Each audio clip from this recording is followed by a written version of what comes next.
Sir, live tayo sa DCME kasi tayo at radyo po ng Guardians.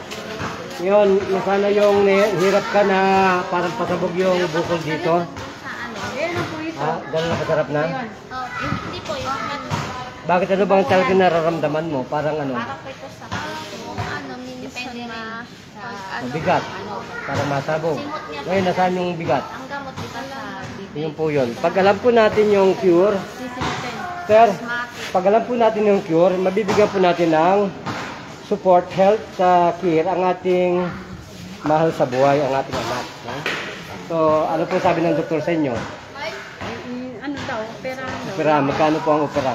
Kalimutan ko na po kung magkano yung sa amin. Hindi na Mahal namin po na- yun. So, yun po, lana yelo yan. Pag po kayo na bangga na bukulan, nauntog, yelo. Kahit convulsion, yelo. So, yan na po, kahit pandemya, yelo.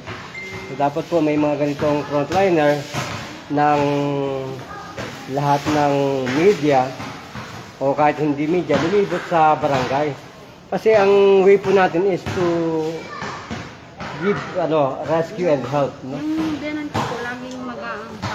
Ano po ang mga? Minsan parang masasakit yung paa niya. Ay, dali po rin dito. Kasi ayaw at dito eh. Ay, delikado.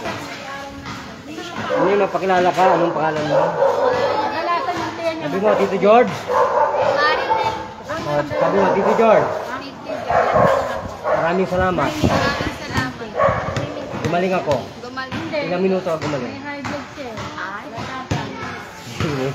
eh. Ilang taong ka na ba? So, nakakita ka ng miracle ngayon? Nakakita ka ng miracle? Totoo? Sabi mo, miracle. Yan, miracle po yan. So, Tito George, yan ang ating programa. Hindi na ako nakakadalo sa iyo. Ang ating frontliner po ng Guardians at ng ating pong advocacy ng kalusugan ay live coverage po muli. Sa lahat na po nang hindi pa nabibigyan ng coverage sa mga barangay, tumawag po kayo. Hello kay Dr. Rosemary Jacob na hindi pa nakaka-monitor ngayon. Siguro tubog pa yan. Gracias Philippines. Hello kay Tatay John Salen, One Care Guardians Brotherhood, Taytay Muson, hello.